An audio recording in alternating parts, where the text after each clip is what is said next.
आज आपण ऐकणार आहोत काकांनी सांगितलेली एक गोष्ट. एकदा काका आणि त्याचे मित्र दोघे रात्री जंगलात शिकारीला गेले होते. त्यांचे मित्र एका बाजूला आणि काका त्यांच्यापासून थोड्या अंतरावर बसले होते. खूप वेळ झाला तरी त्यांच्या हाताला काहीच लागले नाही. काका जिथे बसले त्या झाडाच्या बाजूलाच मंदिर होते. त्यांना जाताना त्या मंदिराच्या बाजूला कोणतरी दिसले होते, पण काकांना वाटले पुजारी असेल म्हणून त्यांनी दुर्लक्ष केले, कारण कधीकधी तो पुजारी मंदिरात झोपत असे. काका निराश होऊन जात असताना त्यांचा कोणतरी पाठलाग करत आहे असे त्यांना जाणवले व काही वेळातच तो माणूस उंचीने मोठा होत होता तर त्यांना भास झाला. तरी काका न थांबता चालत राहिले.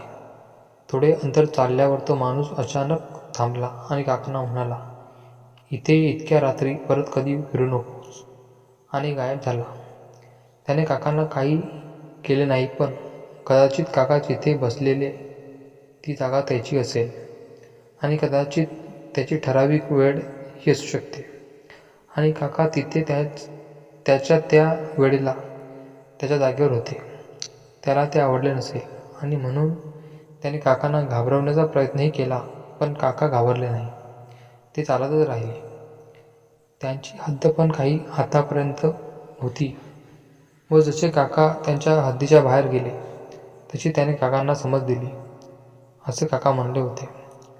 देव जाणो तो रहस्यमय माणूस कोण होता, पण त्याच गावात तो रहस्यमय उंच माणूस परत एकदा दिसलेला. म्हणजे झाले असे की त्या गावात डोंगरावर एक तळ आहे. छोट्या छोट्या झऱ्यांमुळे ते नेहमी भरलेले असतं.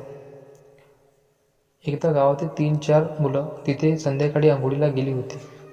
ती अंधार पडायच्या आत घरीसुद्धा आली, पण घरी आल्यावर एकाला आठवले की तो त्याचे घड्याळ तिथे विसरला.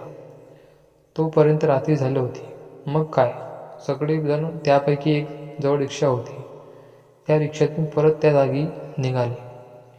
रिक्षात सगळ्यांची मस्ती चालली होती, पण अचानक अर्ध्या रस्त्यात आल्यावर त्यांना त्यांच्या रिक्षासमोर एक उंच माणूस गेल्याचा भास झाला आणि काही कळायच्या आत तो गायब झाला. जो रिक्षा चालवत होता त्याने त्याला स्पष्ट बघितले, पण काही न बोलता तो रिक्षा चालवत राहिला. मग जेव्हा ते सगळे त्या तळ्याजवळ राहिलेलं घड्याळ घेऊन घरी आले, तेव्हा एकमेकांना त्यांनी रस्त्यात बघितलेल्या माणसाबद्दल विचारले. तेव्हा अजून एकाने "मी पण बघितलं" त्या गोष्टीला दुजोरा दिला. तर कोण असेल हा उंच माणूस?